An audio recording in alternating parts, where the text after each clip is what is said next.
সম্মানিত অডিয়েন্স, আসসালামু আলাইকুম। অডিয়েন্স, বরাবরের মতো আজকে আপনাদের মাঝে খুবই ইম্পর্টেন্ট একটি প্রোগ্রামিং ভিডিও নিয়ে আবারও আপনাদের সামনে হাজির হলাম।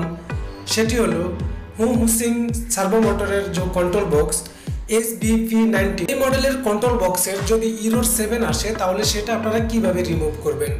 How to remove error 7 HSING HVP90। তো অডিয়েন্স, দেখতে থাকুন শুরু থেকে শেষ পর্যন্ত আর জেনে নিন এই HSING HVP90 servo motor control বক্সের ইরর 7 কিভাবে রিমুভ করবেন। তো অডিয়েন্স, আমার এই ভিডিওটি যদি আপনাদের কাছে ভালো লেগে থাকে তাহলে অবশ্যই একটি লাইক করে দিবেন, এবং আপনি যদি আমার চ্যানেলে নতুন হয়ে থাকেন তাহলে অবশ্যই আমার চ্যানেলটি সাবস্ক্রাইব করে রাখবেন এবং পাশে থাকা ঘন্টা আইকন বেলটি বাজিয়ে রাখবেন এই ধরনের নিত্য নতুন ভিডিও নেক্সট টাইম পাওয়ার জন্য। তো অডিয়েন্স, এই ইরর 7 রিমুভ করার জন্য সর্বপ্রথম আমাদেরকে যে কাজটি করতে হবে, আমাদের এই মেশিনের পাওয়ারটি অফ করে নিতে হবে। তারপরে আমাদেরকে এই মেশিনের যে এস বাটন, এই এস বাটন চাপ দিয়ে ধরে আমাদের মেশিনের পাওয়ারটি অন করতে হবে। তবে আপনাদেরকে এই প্রোগ্রামের মাধ্যমে আপনাদেরকে এই ইরর 7 রিমুভ করে দেখাবো।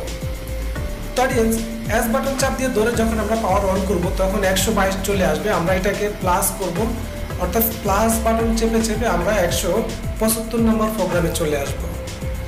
তো 175 নম্বর প্রোগ্রামে এসে আমাদেরকে কিছু কাজ করতে হবে। তারপরে আবার পি বাটনে ঢুকে আবার আরেকটা অপশনে ঢুকে আমাদেরকে আরেকটু কাজ করতে হবে।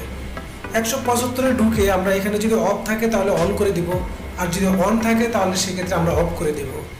তারপর আমরা এস বাটন চাপ দিয়ে সেভ করে নিব, আবার পি বাটন চাপ দিব এবং 175 নম্বর প্রোগ্রামটি আসবে। আমরা আবার এডিট করব, এডিট করে এখানে ইউ ডাউন বাটনটি আছে, ইউ ডাউন বাটনে এস বাটন চাপ দিয়ে ভিতরে ঢুকবো এবং এখানে এ অপশন রাখবো। এই অপশন রেখে আমরা এস বাটন চাপ দিব, তাহলে আমাদের মেশিনের ইরর 7 রিমুভ হয়ে যাবে। তো অডিয়েন্স, এখন দেখতে পাচ্ছেন যে আমাদের মেশিনে ইরর 7 যেটা আসতো সেটা রিমুভ হয়ে গেছে।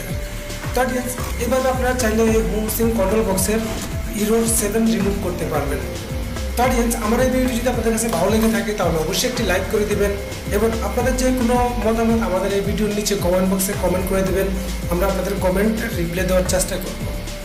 তো অডিয়েন্স, আপনি যদি আমার চ্যানেলে নতুন হয়ে থাকেন তাহলে অবশ্যই আমার চ্যানেলটি সাবস্ক্রাইব করে রাখবেন এবং পাশে থাকা ঘন্টা আইকন বেলটি বাজিয়ে রাখবেন এই ধরনের নিত্য নতুন ভিডিও নেক্সট টাইম পাওয়ার জন্য।